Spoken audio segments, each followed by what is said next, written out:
सर्वव्यापक परमात्मा आकाश की तरह सर्वत्र है और सर्वत्र उसका आनंद फैला हुआ। उस आनंद के क्षण के लिए दुनिया जीवन जी रही है, और अगर वो आनंद खींच लिया जाए इस दुनिया से, ये दुनिया कभी की नष्ट हो जाए। कौन सांस लेना चाहेगा? कोई सांस नहीं ले पाएगा।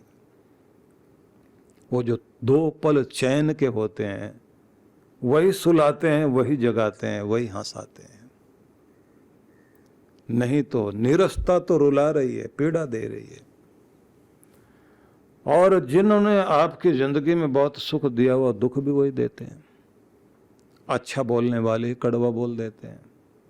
चाणक्य ने इसलिए अपने सूत्रों में एक बात बहुत अच्छी कही है कि जो बहुत ज़्यादा तारीफ कर सकता है तो बहुत ज़्यादा निंदा भी कर सकता है। गुण उसके पास दोनों हैं। वो कब पलट जाए इसका कोई अंदाज नहीं है, ये ध्यान रख लेना। ये दुनिया के 2 किनारे तुम्हारे साथ चल रहे हैं। सुख देने वाला कब दुख दे जाए, मीठा बोलने वाला कब कड़वा बोलने लग जाए, कब अपना बन करके कोई पराया हो जाए और कब कोई पराया होकर अपना हो जाए। लेकिन दोनों किनारों के बीच में जो जल धारा बह रही, रस की धारा बह रही, वो आनंद अगर किसी की जिंदगी में ला रहा है तो परमात्मा ने बहाया है, उसकी कृपा से ही जीवन में आता है। नहीं तो आदमी की जिंदगी में ये आनंद रहे नहीं, नीरस हो जाए। और फिर जब नीरस हो जाता है आदमी, इसी को कहा कि आनंद क्या है? प्रेम आनंद है, शांति आनंद है, संतुष्टि आनंद है, तृप्ति आनंद है, धैर्य आनंद है। जिंदगी जीने के लिए जो भी वो चीज़ें जो आपको आनंदित करती हैं, सुरक्षित करती हैं, उन सबको मिला करके आप एक शब्द में जोड़ सकते हैं, वही है रस, जो परमात्मा से व्यक्ति को प्राप्त होता है। उसी को आनंद कहा गया।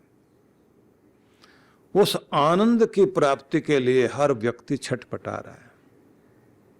अब उसको हम ढूंढ रहे हैं। कोई उसको सत्ता में ढूंढता है कि मेरे पास सम्मान भी आ जाए, सुरक्षा भी आ जाए, और धन भी आ जाए, और मेरा प्रभाव भी आ जाए। किस लिए? बोले बस इससे मुझे आनंद मिलेगा।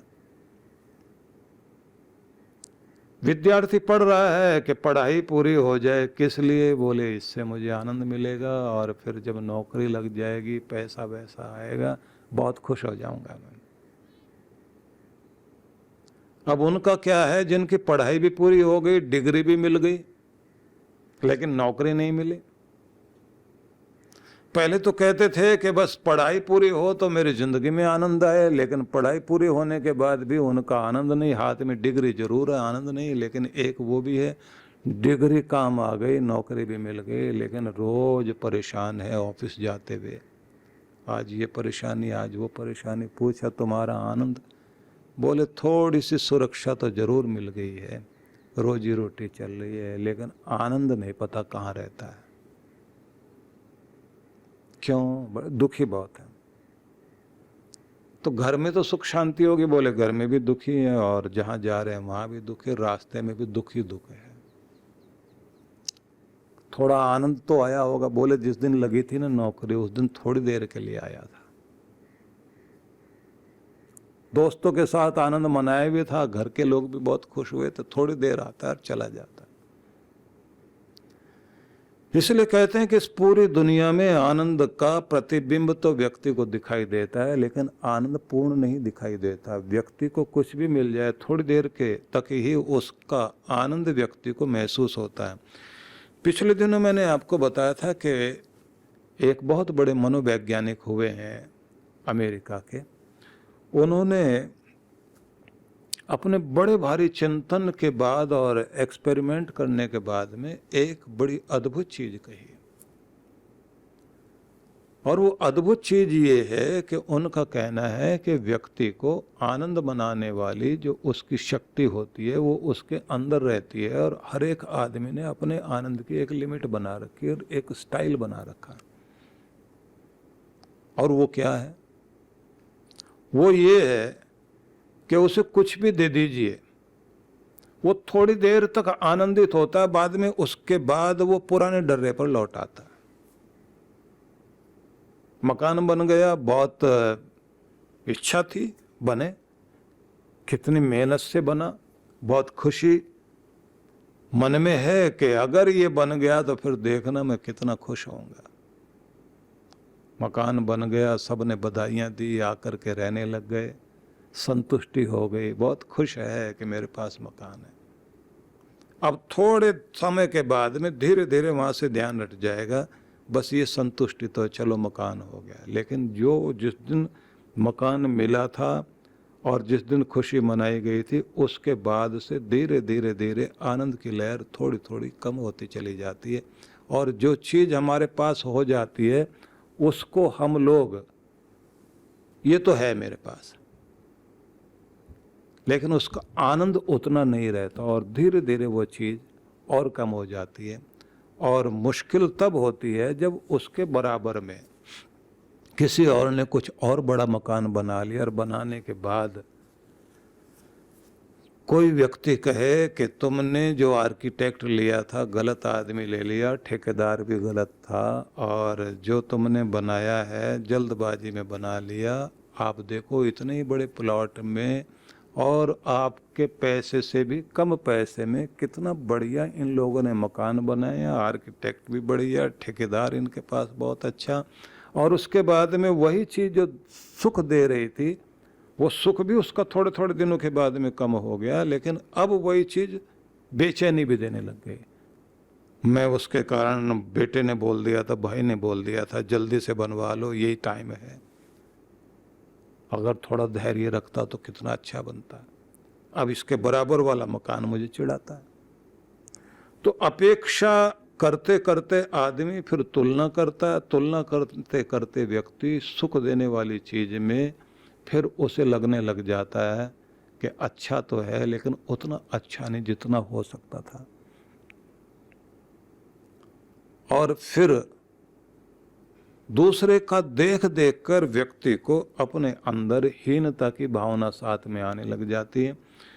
अब उस मनोवैज्ञानिक की बात मैं आपको बताने लगा हूं। उसका ये कहना है कि आपकी एक लिमिट बनी हुई है, एक परिधि बनी हुई है, उतना ही आप आनंद ले पाते हो, उसके बाद में फिर आपका चेहरा वैसे हो जाता है,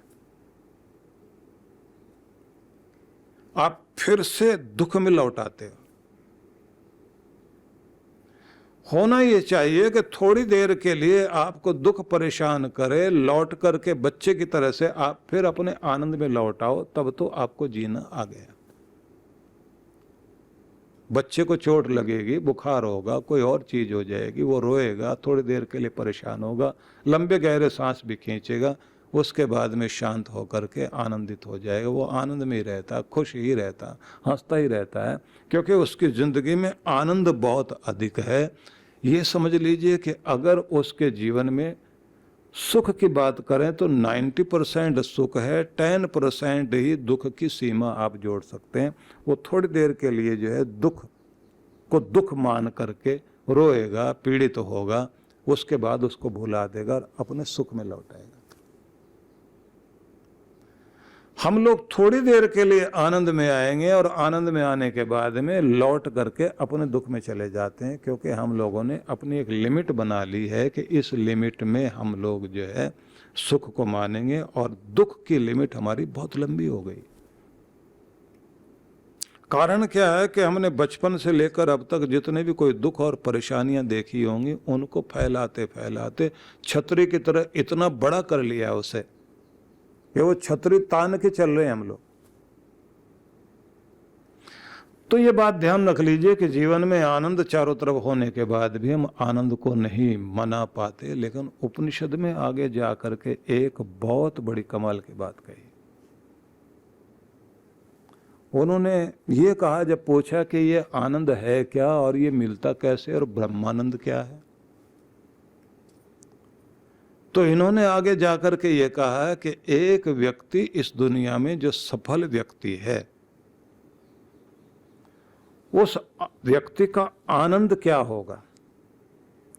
मतलब एक सुंदर व्यक्ति है, इन्होंने कहा बलिष्ठ भी है, पूर्ण यौवन में है, और इस पूरी पृथ्वी का धन, वैभव, प्रभाव और इस दुनिया का वर्चस्व भी उसको दे दिया गया।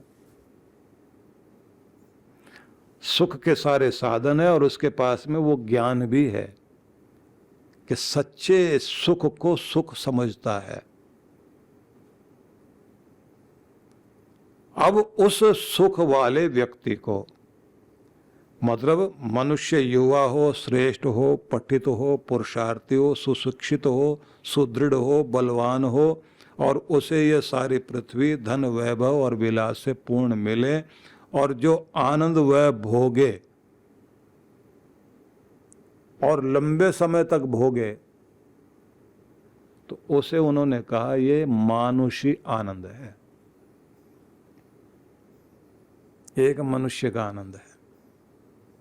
और उस तरह के आनंद के लिए लोग छटपटाते हैं, उसी के लिए लड़ाइयाँ चल रही होती हैं कि बस इस तरह का आनंद मुझे मिल जाए।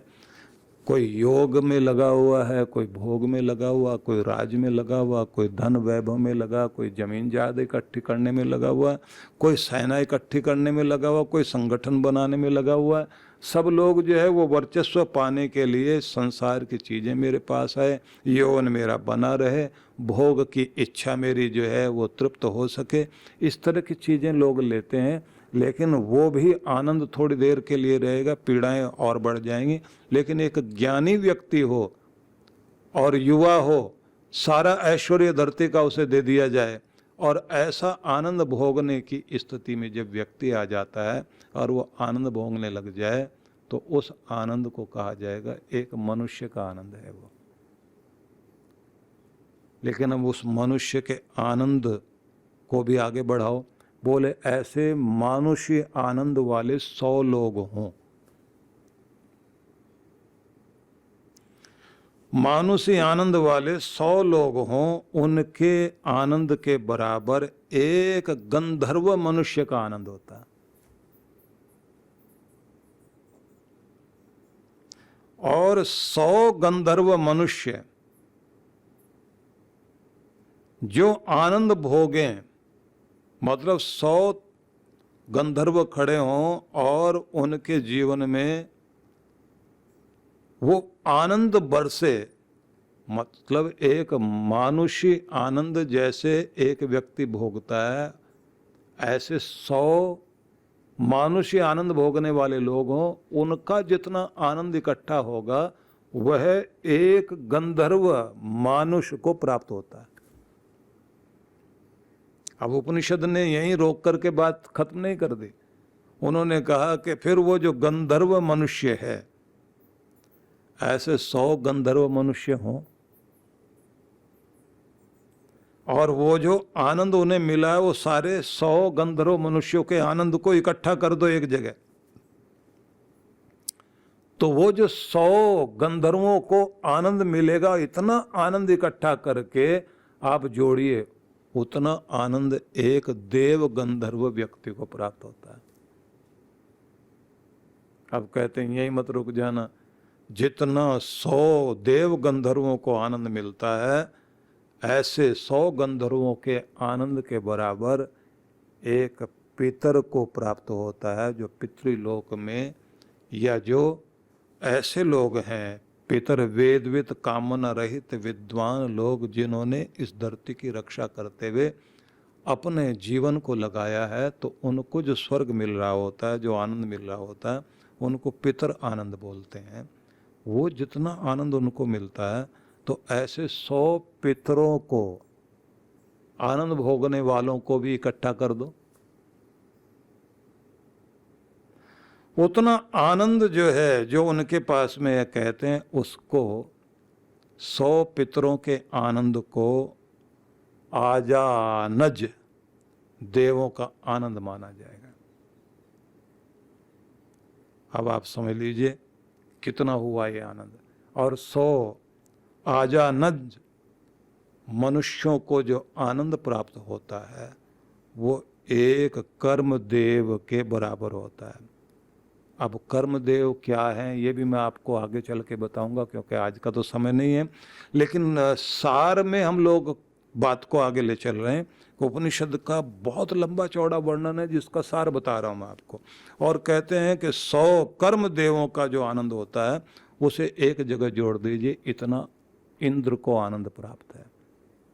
अब उस इंद्र को भी जितना आनंद मिला, ऐसे 100 इंद्र जो मिलकर आनंद प्राप्त करेंगे, वो एक बृहस्पति को आनंद मिलता है। और जो 100 बृहस्पति जो आनंद भोगते हैं, उतना प्रजापति को आनंद मिलता है, एक प्रजापति को। और ऐसे 100 प्रजापति जो आनंद भोगेंगे, वह एक ब्रह्म का आनंद कहलाएगा। और वो जो ब्रह्म में आनंद है, वो ब्रह्म पद प्राप्त करने वाले, समाधि में बैठने वाले व्यक्ति को उतना आनंद मिलता है। इसलिए जो योगी लोग हैं, सब कुछ छोड़ करके हिमालय के कंदरा में बैठने के लिए जाते हैं, इसलिए जाते हैं कि वो इतना बड़ा आनंद पाना चाहते हैं। कि इसलिए लालच तो सब कर रहे हैं, लेकिन करना भी है तो इतना बड़ा लालच करो कि तुम्हें उतना बड़ा आनंद मिल सके। तो चर्चा चलेगी आपके सामने, लेकिन कल हम आगे बढ़ेंगे और ये आनंद मिलता कैसे है, इसकी भी बात करनी जरूरी है। लेकिन उपनिषद का सार मैंने आपको बताया। परम पूज्य श्री सुधांशु जी महाराज के पावन सानिध्य में अमृत ज्ञान वर्षा बेंगलुरु 17 से 20 जुलाई 2025। कार्यक्रम की रूपरेखा। शुभारंभ 17 जुलाई सायं 5 से 7 बजे, 18 एवं 19 जुलाई प्रातः 10 से 12 बजे, सायं 5 से 7 बजे। स्थान Purnima convention hall, 31st cross, 16th main Jayanagar, 4th block, Bengaluru. 20 जुलाई प्रातः 11 बजे। स्थान श्री धाम आश्रम, आदि विश्वनाथपुरा, राजन कुंटे, बेंगलुरु। आयोजक विश्व जागृति मिशन, बेंगलुरु। संपर्क सूत्र